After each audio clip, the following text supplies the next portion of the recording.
Hello everyone, welcome back to my channel. Before starting the video, please subscribe and keep watching for more details videos. Eala survives 2-3 setters to make Nottingham main draw. Eala is officially through to the main draw of the 2025 Lexus Nottingham Open, after surviving a pair of grueling qualifying matches, sealing her third grass court appearance this season. The 20-year-old Filipina, currently ranked No. 77 in the world, booked her spot with a hard-fought victory over Romania's Todoni, 6-3, 7-6-4, 6-3, in a match that stretched to 2 hours and 19 minutes early Monday morning, Manila time. Eala held her ground despite facing a 12-ace barrage from the world No. 90. Lynette awaits Eala in next round. In her opening qualifying match, Eala also came through in 3 sets, dispatching France's Varvara Krasheva, 6-3, 3-6, 6-3, in a 2-hour, 5-minute battle. With the win, she advances to the round of 32, where she is set to face 6th-seed Magdalena of Poland, currently ranked No. 31 in the world. Their showdown is scheduled for 6 p.m. on Tuesday, Manila time. In 2 weeks, Eala had seen action in 3 green surface contests, counting a first-round exit in Birmingham Classic and a quarterfinal finish at the Ilkley Open. The break point. Eala's grit in Nottingham. The grass was slick from the morning drizzle, the chill wind swirling over the courts of Nottingham as if nature itself was testing every competitor who dared step onto the green. Among them was Eala -19, Filipino, fearless. She wasn't just fighting for a spot in the main draw of a WTA event, she was fighting, as always, for something deeper, relevance in a sport that rarely pauses for breath, recognition in a field crowded with giants, and a personal rhythm that often only appears at the edge of exhaustion. Qualifying for Nottingham was never going to be easy. The British grass, with its quirks and slides, isn't friendly to baseline grinders like Alex. It rewards aggressors, quick points, net rushers. But Alex had never been one to shrink from discomfort. If anything, she played her best when her back was against the wall. Chapter 1, First Blade of Grass. Her first match was against a seasoned qualifier from Eastern Europe, a player with a cannon serve and a deceptively soft drop shot. The match stretched like a wire over time, tight, tense, and vibrating with nerves. Alex dropped the first set 4-6, a victim of mistimed returns, and the surface's skittish bounce. Her feet, used to the hard court rhythm, stuttered on grass. But Eala was a student of the game, and more importantly, a fast learner. She adjusted, lightening her steps, slicing her shots low. The second set became a war of attrition, with Alex snatching it 7-5 on her third set point. In the third, her forehand found its bite. Each rally became a sculpture of intent, crafted, patient, but never passive. The decider fell 6-3 in her favor. She exhaled, clenched her fist, and looked skyward. 1 down. Chapter 2. The Rain Delay and the Reckoning. Her next opponent, a top-seeded qualifier from the UK, was the crowd favorite. The local fans, wrapped in raincoats and national pride, filled the small stands. The skies opened mid-warm-up, forcing a delay. Alex sat in the locker room, eyes closed, racket in hand. She wasn't meditating. At least not in the traditional sense. She was remembering all those early mornings back in Manila, the endless drills, the humid wave of expectations. She remembered losing in the first round of a clay tournament in Spain, crying not because she'd lost, but because she knew she hadn't played her heart out. Today would be different. When the rain cleared, the match began with blistering pace. The Brit stormed through the first set 6-2, breaking Eala twice. Her grass instincts were sharper, her slice more precise. But as the second set started, the wind shifted, literally and figuratively. Eala's serve, previously tentative, started finding its mark. She mixed in sharp angles, wrong-footing her opponent. A surprise serve and volley here, a forehand down the line there. She kept the crowd guessing. The second set was hers, 6-4. The final set was a symphony of tension. Every point felt like a match point. They traded breaks, they traded shouts.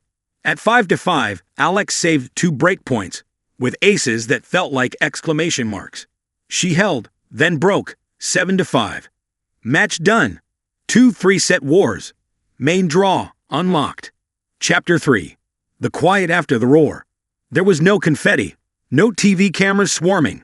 Just a quiet high-five with her coach and a solitary walk back to the players' area. In the locker room, she sat alone again. Her hands trembled slightly, not from nerves now, but from the crash of adrenaline fading away. She looked at her reflection in the mirror. Her shirt soaked, shoes scuffed, a dot of grass stuck in her sock. "Main draw," she whispered. A smile cracked across her face.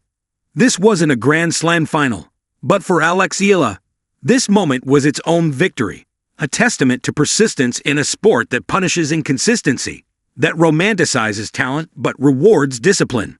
Epilogue, a message beyond tennis. In the Philippines, where tennis is still growing in popularity, Eala's run wasn't front-page news. But in a small tennis club in Quezon City, a 12-year-old girl saw the match updates online and whispered to her coach, "I want to be like Alex." And that might be the biggest win of all.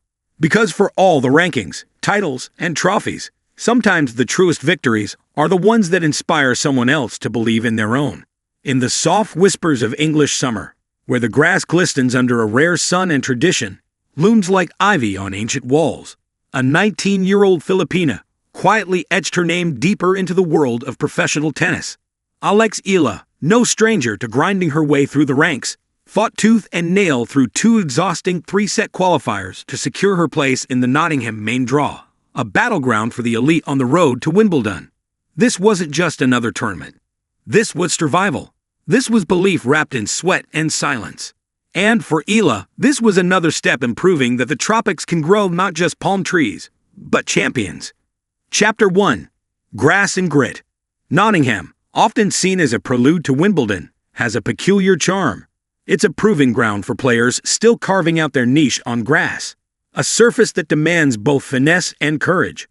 Eala, raised under the humid skies of the Philippines and trained on hard courts, was not a natural on grass. Yet here she was wielding a racket like a sword and learning to glide rather than grind. Grass courts require a different kind of artistry. The ball skids lower. The bounce is unpredictable. Every step can be betrayal or breakthrough. For many young players, especially those from tropical nations unfamiliar with the English lawn, the adjustment can be brutal. But Eala has never been one to flinch. Her first qualifier was against a seasoned opponent, a player older, taller, with more grass court hours logged. The match began inauspiciously. Eala dropped the first set 4-6, her timing off and her footwork hesitant. Her serve, always a work in progress, faltered against the slick surface and biting returns. Yet something shifted in the second set. It wasn't just tactics. It was internal. A fire reignited. Eala began stepping inside the baseline, rushing the net, slicing lower, hitting flatter. The courage to adapt made the difference. She clawed her way back, 7-5, and then stormed the third set, like a monsoon, 6-2. Match 1. Survived. Chapter 2. The second storm. Less than 24 hours later, she faced her second qualifying match. This one, if anything, was even harder. The opponent, a wild-card British hopeful with the crowd behind her and nothing to lose. Eala again lost the first set. The fatigue from the previous match weighed heavy, the soreness not just in the legs, but in the soul. But Alex is a student of battle. She has grown up on the edge of the tennis world, between elite academies and national hope, between raw talent and relentless discipline. She knows how to suffer for every point. That's what separates contenders from pretenders.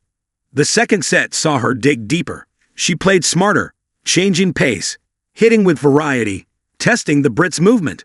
Her famous down-the-line backhand, reminiscent of a young Martina Hingis with a Southeast Asian flair, began to land with purpose. She took the second set 6-4. The third set was trench warfare. Long rallies, breaks exchanged like punches in a ring, neither willing to fold. At 5-5, with the crowd murmuring in anticipation, Eala produced 2 service winners and a gutsy drop shot that landed like a whisper in the grass. She held for 6-5. Then came the final game. 4 deuces, 3 match points, 1 broken string, and finally, a clean forehand cross-court winner that kissed the chalk. Match 2. Survived. Chapter 3. More than just a victory.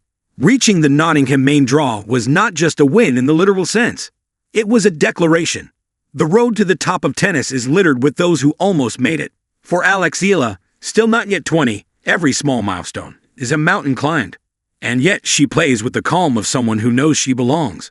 Her parents, both athletes, knew the grind. Her older brother, a fellow tennis player, understood the solitude. Her coaches, especially those from the Rafael Nadal Academy in Spain, instilled in her the sacred balance between fire and focus. But no coach can teach what she showed in Nottingham, how to suffer beautifully. Chapter 4. The Philippine Dream. Back home in the Philippines, tennis isn't the national sport. Courts are scarce. Funding is inconsistent.